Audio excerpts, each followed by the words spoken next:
You feel low class and worthless. Yes. Do you guys plan to buy? Seems like a prime place to make some money. I'm not sure I want to settle here long term, but I do like the experience of living here. Besides, I don't want the responsibility of ownership. I have the superintendent downstairs to collect my packages, fix my pipes. I can't deal with that right now. We plan to buy here next summer. The work you put into your house, you get back. I wish I could afford to buy, but I kind of like renting. I can move whenever. Right. Plus, if a new job comes along, or grad school comes calling. We're making DC our home. Petworth. Annie has an aunt nearby, and her mom will come down to see us. I guess there is a PR job in Michigan. Maybe something small in Lansing or Ann Arbor. Or I can move to Chicago. But basically, for what I do, I have to be here. Exactly. Leaving DC would kill my career. There's only a couple places that I can support my wife, her soon-to-be fiance's career. She hasn't said yes yet. So DC is the one place we can go support our ambitions. Ambitions for employment out of the home you're referring to? Yes, I like being a congressional staffer, and I want to move to a think tank. Do you want to rise up the power structure? That's how you get stuff done in this town. I think I am the only one in DC not to come to town with my own political platform. You want to stay in PR? I like it, but I'm not ambitious for the next job or anything. I wouldn't want my boss's job. There's a lot more of us in DC than you think. I like pediatric psychiatry, but I really want to feel like I'm helping children in mass. There's no specific job title or bureaucracy for that. Create your own venture. Now you're talking. That's very Bay Area of you, not so much DC, or so is my impression. I'd agree. DC is so institutionalized. The culture out west is much more entrepreneurial. Jack, is parenting an ambition of yours? We want to work in a kid. I've never heard it put like that before. When I have kids, we're moving to find more space. A kid needs a yard.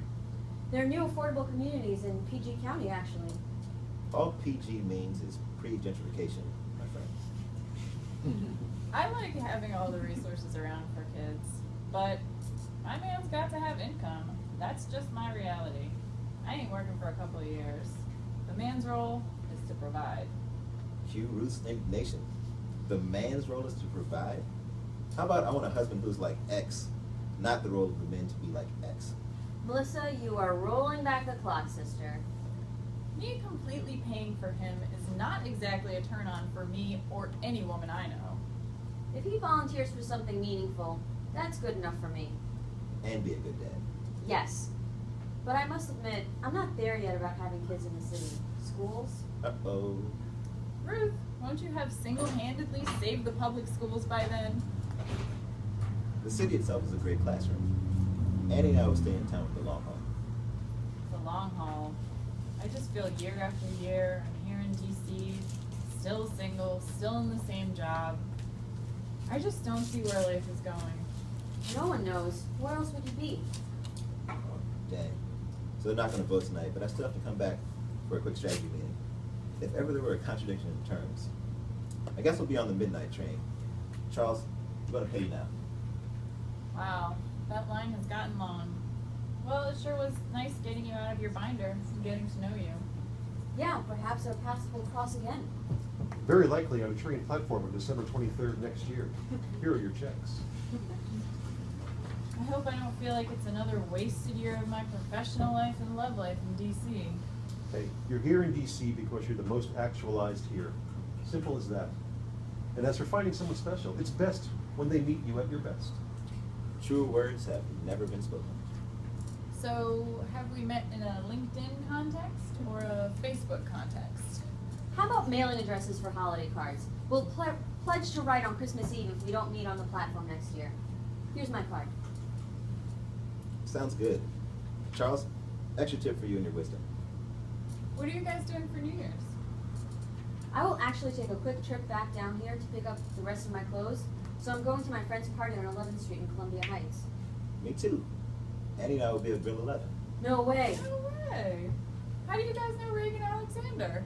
We were in the same dorm at Berkeley. We have brunch all the time. I know her from charity fundraisers. Annie and I can't even remember who we met first, just through friends, you know. We circulate through the same parties. I know a Cal guy who'll be there, who might be your type. And he grew up on a cattle farm. Man's man. And Jack, I know another Cal guy who works at a budget think tank to introduce you to. Here, take 2 of my cards. There are guys who do charity fundraisers who would be a perfect fit. They'll be at Reagan Smash. Cool. What shall we call our little group? You are here at the station coming together, the DC Station Union. So, Act 2 is 6 weeks in the future, the day after Valentine's Day, top of a rooftop at one of Regan's parties.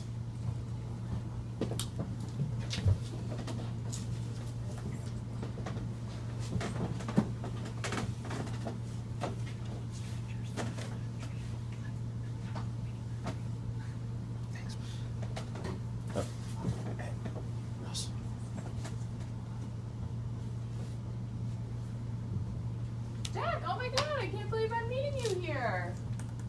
Wait, is everything okay with you and Annie? This is a singles party. We're cool.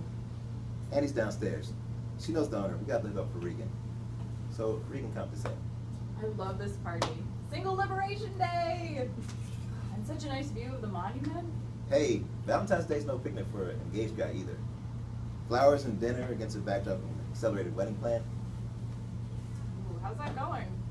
As an expert on politics of the federal budget, my Senate job is a breeze compared to dealing with Annie and her mom on the wedding. Did you just badmouth your new mother-in-law? Hey, Ruth. Hi. Regan told me you were here. For the record, I love them both. But who knew? With our cultural differences, financial differences, personality differences, all forging a common agenda, wedding planning is the true Super Bowl of politics. It'll be up in Connecticut, right? Yeah, but we'll also have a party here in DC when we get back from our honeymoon. Ooh, Where? We're literally 8,000 miles apart and still negotiating. Ruth, how long are you in DC for? Just a couple of days for a field study. I'm staying with friends. Friends? I learned a long time ago that friends means dating. Tell me you're not staying with that jerk ex of yours. No, I don't think so. He might be here at this party. What does that mean? My stuff's at a girlfriend's. So you have the discipline to be cordial with him and ignore him tonight. Don't feed his ego. We talk. He's single now. I do interventions when I see asshole guys taking women for a ride. Just tell us that we don't have plans to hang out. Well, we said we might. I don't know. Just don't make a scene. Anyway, there are plenty of attractive guys downstairs. In fact, one spent 20 minutes talking to me. I gave him all the signals, but he didn't ask for my number. Ask Regan for his info. I won't ask a guy out. Some guys are just shy and need a little push. You lit up talking about him. When someone has that effect on you, you need to just go for him. So stalk him on Facebook? Hey Randy, it's me Ruth. Please take me out. Wait, Randy who? Not sure. Sideburns and a white striped shirt? Yes! Randy Wasser. I dated him. Oh my god. I didn't know. I will never go out with him then. I broke things off with him. Oh my god, what's wrong with him? Ouch. Nothing's wrong with him. He just didn't have an energy that resonated with me. He seems so nice, so caring. I'm glad you like that. That just doesn't do it for me. Kissing him was kind of weird. Also, the timing was bad. I had a big trip in between our 2 dates. Oh, only 2 days. In this town, I've gone out with so many guys that my girlfriends have gone out with. You don't get jealous. You just get used to it. I have no problem with you dating him. I don't know. How do I find him? Just have Regan set you up or invite you both to the same happy hour. He told me he always goes to the Wilderness Club's monthly happy hours. Or you could just invite him to a cause of yours. Just don't tell him you know me. Hell, he might still be downstairs. Go strike the iron while the iron's hot. Okay, alright. I do this all the time. I will be your wing woman. You speak to him first. Then I say, Ruth, how do you know this fine gentleman? And then I will say, I will leave you too. Okay, let's do it.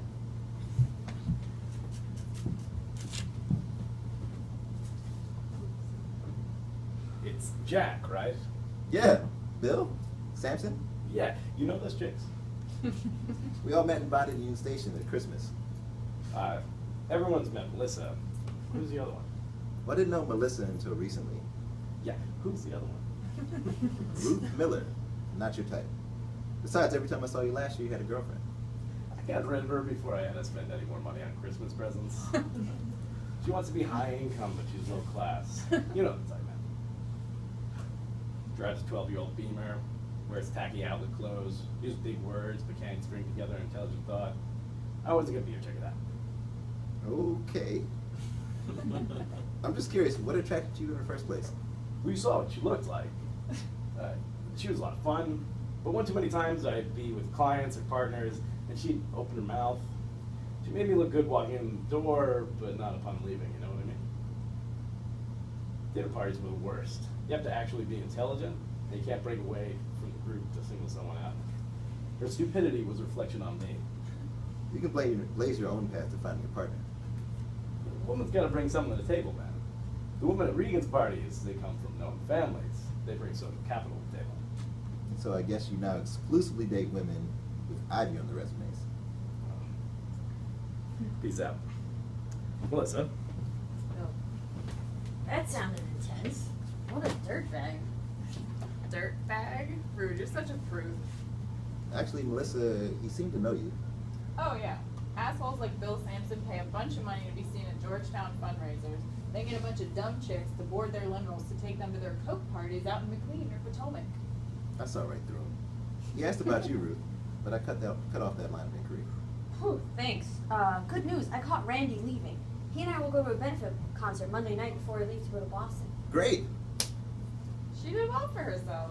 My friend Harry said Ruth lit up the room. Wait, Harry Martin? Yeah, he chairs fundraising boards all over town. I know he runs the Bryan Budget Center. He's a serious dude. A treasury guy. Then private equity or something? I know his career inside out. Can you introduce me? You sure are forward, Jack. Well, my relationship with him is someone who makes calls for his fundraisers. He sometimes responds to my emails. So maybe I can try and send your resume? That's all I can ask for. Okay. These things are touchy, but I will see if I can help you out. You know the dynamics of power networking. Only if he comes back to me can I actually vouch for you as a person. Understood. Deal. Let me go find Annie. You should meet her. Good catching up. Well, maybe you can find Jack a job and me a boyfriend. Both processes are kind of the same. It's about finding an emotional fit with the right person at the right time. Setting people up to date is easy for me. I can claim a marriage and a child from another relationship between my college friends. But I hate being asked to set up people with jobs. Harry once said that his think tank wants to diversify with VC and some hedge fund types. Jack already sent me his resume. And to be honest, he's all federal government. He's not that marketable outside this town. You're right to go to Boston and diversify a bit. Anyway, there's another side to Jack. Let's see if we can meet this Annie. Let's go. Okay, and Act 3 is 2 months later at a bar in D.C. at one of Regan's parties.